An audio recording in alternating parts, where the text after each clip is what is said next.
Hey, welcome to Sports Beat KC, Kansas City Star Sports Podcast, and our latest edition features college basketball. We're going to talk about the Kansas Jayhawks with Rustin Dodd and me, Blair Kerkhoff. And Rustin, let's see if I've got this right.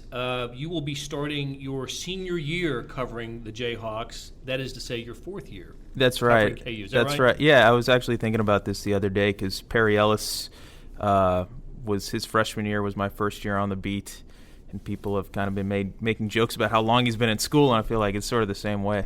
and like Perry Ellis, you have not been to a Final Four, and so that's obviously the objective when you play basketball at Kansas. The last Final Four appearance for this team was in 2012.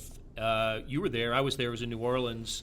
And Kansas, of course, made the run to the championship game. We'll talk about the prospects of this year's team getting to the Final Four. But let's start this off with a little news update, if you will. And because the prospects of this team may depend on the eligibility of one Cheick Diallo.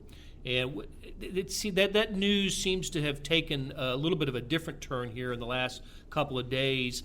Why don't you tell us about who he is, what he might mean to the Jayhawks, and where his eligibility stands? Yeah, it's sort of interesting because as we're recording right now, who knows, maybe the news will change in the next few hours. But it hasn't really changed much in the last couple of months, so we're probably safe there. But no, I mean, Cheick Diallo was supposed to be Kansas's sort of centerpiece of this recruiting class, sort of a big guy to pair with Perry Ellis inside.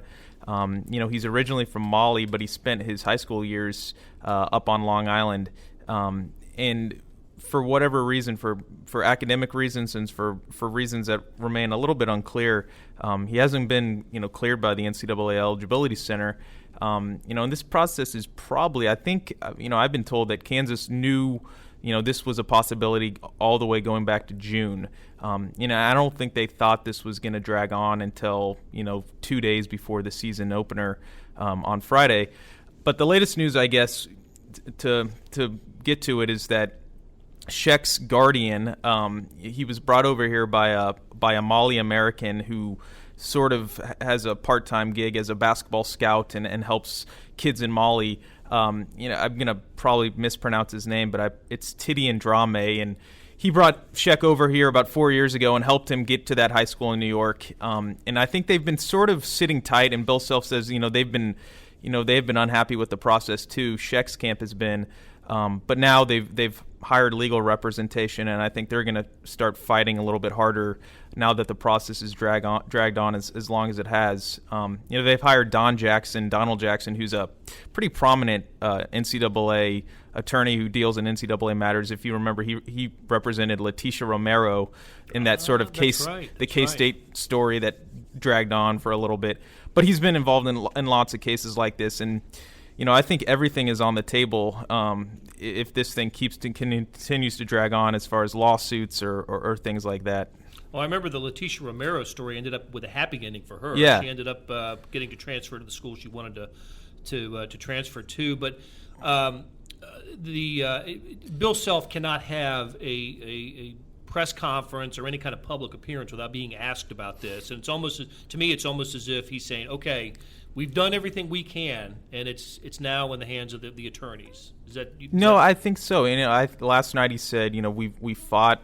There was almost a little bit of resignation in his voice. That we've kind of fought this for months, and now it's this other side is going to go in and they're going to fight for Cheick, and they're not going to have our interest at hand, but we'll see what happens. He's sort of open to anything at this point. At this point, it doesn't look like Cheick's prospects for playing are very good unless something changes. And I guess this legal process or bringing lawyers involved and all that sort of things, I guess it can't hurt. I don't know if it's going to help, but I guess it can't hurt where they are right now. I had him figured as a starter. I thought he would come in and start right away. I guess we don't. We don't know that for sure, but that's the way I kind of looked at it. And he was going to affect Perry Ellis's playing and his role on the team. Ellis, of course, played with Jeff Withey the first couple of years, and I think that allowed Perry Ellis to develop as as a 4, as a power forward.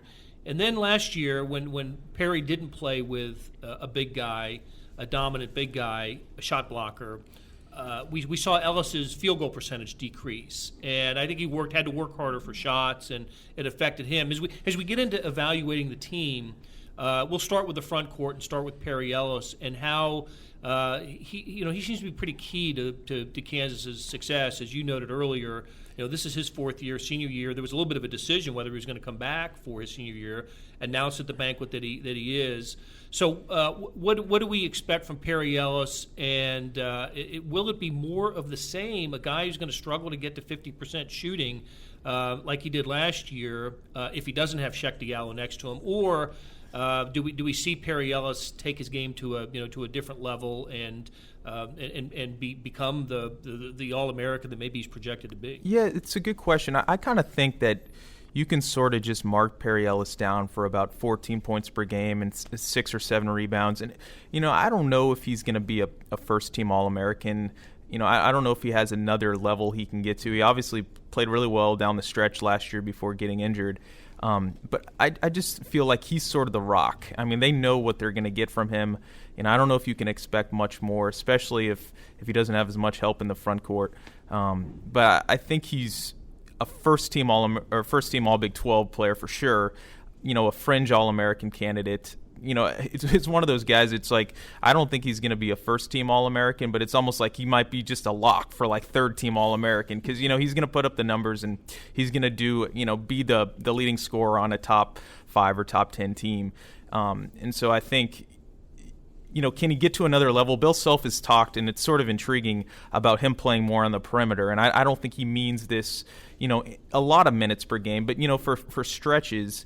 And at the very least, I think he envisions him being more like Marcus Morris was his senior year, where he kind of had the freedom to go all over the court and kind of score from different places. I mean, I think that is the one thing Perry can do this year a little bit more. I think he can stretch defenses. He shot 40%, or for his career, he shot 42% from 3. He just hasn't shot many of them. And I think, last year, I think he shot something like 42 3-pointers on the year. I think that it will increase. I mean, I think he'll be up, taking 2 or 3 threes a game and maybe 60 or 70 attempts on the year, something like that. But that would maybe be the one area where he can kind of diversify his game and be a little bit different. When he did play some 3 in the second exhibition game against Fort Hays State, who played the 4 and the 5? Who was in the front court with him at that point? At that time, it was Hunter Mickelson and Landon Lucas, although there was maybe a minute where Carlton Bragg was in there as well when Perry was at the 3. And I think, and Bill Self said, he sees sort of the Perry playing the 3 as an opportunity to get more minutes for some of those front court guys. And if Diallo's not eligible, that might add a little bit of a wrinkle to it. But I think part of that is that Carlton Bragg has shown himself to be maybe better than, at least better early than people thought. I think talent-wise, Bill Self said all along he's a pro, and he was a McDonald's All-American too. But I just think maybe there was going to be a learning curve for him, and he also is a very similar player to Perry Ellis. So I don't think you can really play him alongside Ellis. But if you slide Ellis to the 3, then you can get Bragg in the game at the 4, and then you don't hurt yourself in terms of rebounding and defense, and you can play Mickelson or Lucas in there with those guys, and maybe Bill's thinking, Bragg and Perry are 2 of our best 5 or 6 players. Maybe it's good to have them in the game, but it's difficult to play them together at the 4 and the 5. I think that's a little bit of the calculus of playing Perry at the 3 is just sort of Bragg's development too. Good point. And how about all right? So let's stay in the front court and let's kind of break down the front court rotation. You've done it. You've already started to do that. I think the one name that we left out is Jamari Traylor. So Traylor, Mickelson, Lucas, Bragg, Perry Ellis. Who am I missing here from the front court rotation? Did you mention Hunter Mickelson? And Hunter Mickelson. So that's what we're looking at, right? I mean, there's a lot of moving parts. I mean, Bill Self plays 4 big guys, and he said he's going to do that again this year. But they've sort of got a lot of options, and they're options that don't. I mean, they're guys that do different things, but they're nobody that really stands out. I mean, they've got this kind of crew of veterans in Lucas, Mickelson, and Traylor. And they all have sort of different, pluses and minuses, but they're talent. From an impact standpoint, it's hard to say, who should be on the floor of those guys. It's sort of kind of nebulous. But And then you have Bragg, so that would be with Ellis and Bragg, and then the 3 veterans. You've got five guys for 4 spots if Diallo's not eligible. And I still think there's some question about who kind of gets the more minutes. Is it Mickelson, who played well in South Korea at the World University Games but didn't really play much last year at all? Is it Lucas, who saw some minutes but is a little bit limited offensively but can rebound and is kind of a bigger presence in there? Is it Traylor, who Bill Self seems to love, and is always, he started last night, and he kind of brings energy and hustle and all that sort of stuff, but doesn't rebound very well and sort of limited offensively too. I think of, it might not be the most important question for Kansas, but in terms of, in the next month, who plays in the front court might be the most intriguing in terms of just, we don't know exactly how the minutes are going to shake out. We're breaking down the Kansas Jayhawks, who I believe are preseason top 5 in the polls that I have seen, coaches poll. Yeah, they're 4 in the AP. I think they're 5 in the coaches poll. So that means if the season ended today, before it even started, Kansas would be a number 1 seed in the NCAA tournament, or the strongest number 2 seed. One or the other. All right, let's. We talked about the front court. I actually think the backcourt is one of the best in the nation. Frank Mason at the point, Devontae Graham at the 2, Wayne Selden at the 3, and those are the guys that I think Kansas is really counting on to be the sort of the backbone of this team. But that's we got some other guys in the backcourt as well that need to be discussed. But let's start with those 3, Mason, Graham, and Selden. Are they going to play together? Is that group going to play together? You got basically 2 point guards. And Selden. Bill Self has said this for maybe going back 2 years, just sort of when they had Wiggins and Kelly Oubre. He was sort of on this, the trend of just having these big wings in the offense, and they were NBA players, but for whatever reason, it just didn't seem to fit with what Kansas wanted to do. And he said, for the last 2 years, they want to get back to playing 2 smaller guards in the offense, back to the old teams of having Mario Chalmers and Russell Robinson out there together. And then you've got Sharon Collins and Tyshawn Taylor and all these teams with lots of combo guards and guys that kind of do different things. And I think he wants to get back to that. I think they would have actually done that more last year, but Devontae Graham got injured early in the year. He was kind of injury-plagued all year, so that kind of took that out of the equation too. And missed the games in Korea because of that. Yeah, right? And then he was injured in the summer too, so He's got to stay healthy. But I think he thinks that having Graham and Mason out there makes them strong defensively on the perimeter. It gives them two ball handlers out there. It lets Mason sort of kind of be the lead guard, but not necessarily the point guard. He can handle the ball, but he can try to score. And I think it also kind of takes some pressure off Wayne Selden, who is not a great ball handler. It's not his strong suit, but he is a strong jump shooter, and he can kind of let his body and his physicality kind of play more at the 3. And he had the great summer. I mean, if Kansas had an MVP of the World University Games, it was Selden. And I thought, boy, this is going to be great for him. His confidence. He's the guy who, when he arrived at Kansas, was a one-and-done guy, right? Yeah. I mean, he was a one-and-done. Or at least a fringe one-and-done, and a possibility of it, yeah. 5-star recruit, and here he is in his 3rd year, which is longer than we would have expected him when he arrived on campus. And I think we've seen the flaws in his game, but we also have seen some tremendous upside. His athleticism is terrific. Although I think I saw him airball a free throw in that. Yeah, I think he was 4 of 9 last night. Bill Self said that's a little bit in his head, but he'll fix that. But what do you see from him? Yeah. And is he prepared to I wrote about Wayne Selden in our preview section, which comes out I think Sunday. For a quick plug. But I think he might be the most important player on the team, and I don't think he's maybe not even one of their top 2 or 3 best players. But if you're looking for areas where the team can improve off of what they were last year, I think he's the first guy you look at. He, for as well as he played in South Korea last year, if you look at his numbers last year, just the raw points and the percentages and everything, I mean, he was not, he was probably not even quite an average Big 12 guard. I mean, he shot under 40% for the season. He shot pretty well from 3, but was pretty woeful at finishing at the rim. He averaged less than he did his freshman year, which was, that's without, Wiggins playing alongside of him and some other guys that kind of dominated the ball. I think he's sort of, I've seen kind of his name tossed around as a kind of a, an all Big 12 and an All-American candidate. I think that might be a little bit higher than what his ceiling is, but I think if he's your third or fourth best player, and he's playing like he did in South Korea, I think you are a legitimate, Big 12 title Final Four contender. He didn't play very well in his first exhibition game. It just didn't really seem engaged, and he even sort of admitted that last night that he, for whatever reason, he just wasn't there. But it's one exhibition game. They were playing Pitt State. It's probably right. You don't want to take too much away from that performance. But I do think watching how he plays early in the season, if he can sort of kind of duplicate what he did in South Korea, that could be huge for Kansas. I think it's a good point that you made, that if you're looking for a Kansas team, that's reasons to believe that this Kansas team can be better than last year's, I think you look at him and maybe Devontae Graham as well as two guys who can be, whose improvement can be noticeable over last season. I think Frank Mason's as good a point guard. He and Monte Morris at Iowa State, I think, are the two best point guards in the league, and I'm not sure how much better Frank Mason could be. I'm really impressed with him, and he's probably the most underappreciated player in the Big 12. But you're right. I think Selden's the one guy who, if his game comes together, can improve to a point that it makes Kansas better than what they were last year. Well, and how about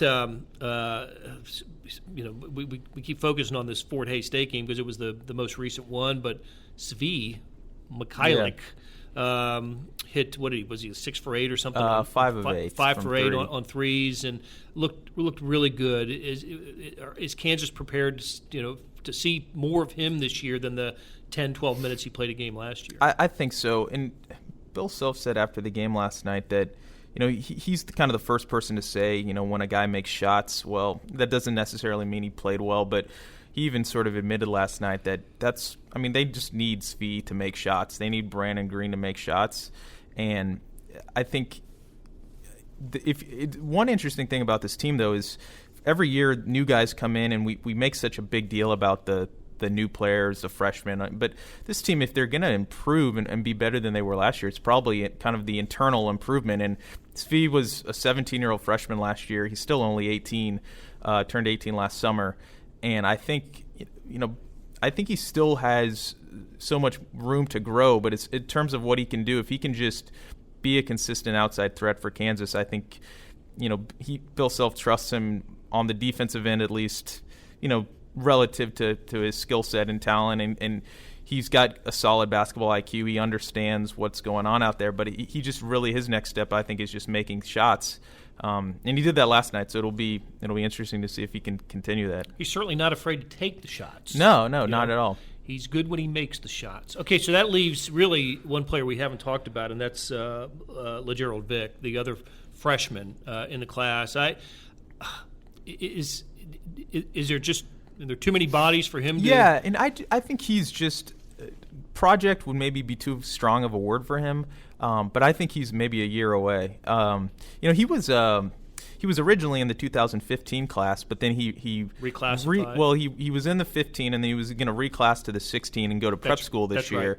Right. And it committed to SMU, but then he decided to come back to 15. So, he might not even – he doesn't even have to be really in college this year. I think Kansas saw, they had an open scholarship, and he's a high athletic, high-ceiling kind of talent that probably needs a year of development. And I think he can get that. I mean, they've got a lot of guards. I don't think they necessarily need him, but I think – his potential in terms of just his length and his athleticism and I think Bill thinks he could be an elite defender down the road, but I think his time is more, next season than having, much room to play this season. I think we covered the rotation. There may be a little bit more that, that they'll get kind of trimmed out as the early part of the season makes progress here. Another ridiculous non-conference schedule for KU. The Duke Who am I missing? No, Michigan State. Michigan State in and the Champions Kentucky. Classic. Kentucky in the SEC Challenge, but that's not until January. Yeah. That's the end of January, and you're right. What was I thinking? Duke, not Duke this year. They could see Indiana and Maui, and there's some good Right. teams out there. But it's actually, they have scheduled so hard the last few years. I think they actually sort of toned it down this year, and not necessarily in the marquee games that we see, but even in the non-conference schedule. I think instead of playing the best teams in these mid-major leagues, they've kind of scheduled a few gimme games that they actually might have some blowouts and some games where they can kind of cruise this year, unlike the last 2 years. And with the Kentucky game being in January, it's a little bit different schedule. They only play one true road game. They go to San Diego State in mid-December.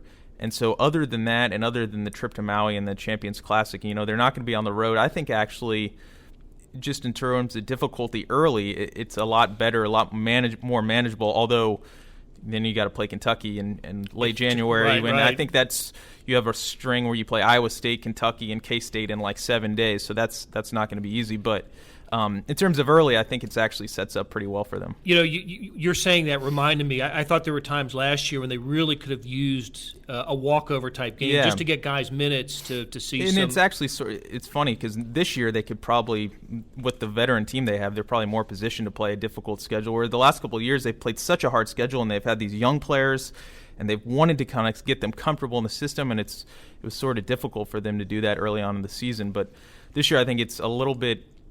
They have a couple of games where they can probably breathe and kind of play around with things.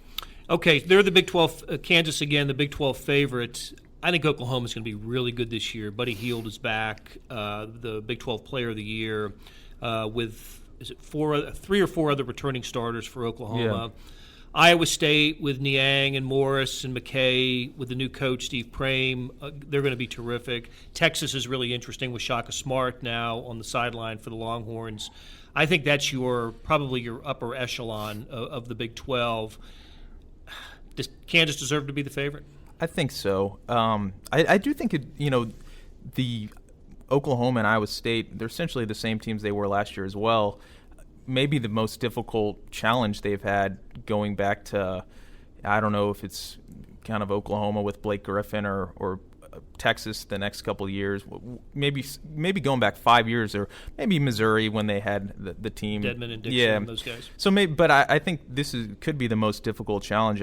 I just think that the one trump card that Kansas always has, especially when it's a round-robin schedule, is Allen Fieldhouse. If they hold serve at home, it's so difficult for any team to – maybe Iowa State or Oklahoma can share a title, but if Kansas wins all their home games, it's really difficult for a team to have a better record than they will in the Big 12. It's just it's really hard. They went undefeated at home last year, yeah. And for the first time, I think, in their streak of Big 12 titles, they had a losing record in Big 12 road games. I think they were 4-5, and they still won the league outright. They didn't share it with somebody. So, hey, thank you very much for listening, and follow the coverage of the Kansas City Star, of the Kansas Jayhawks in the Kansas City Star online at kansascity.com. And Rustin will starting his 4th year as the Kansas Jayhawk beat writer, covers it like nobody else. Thanks for listening.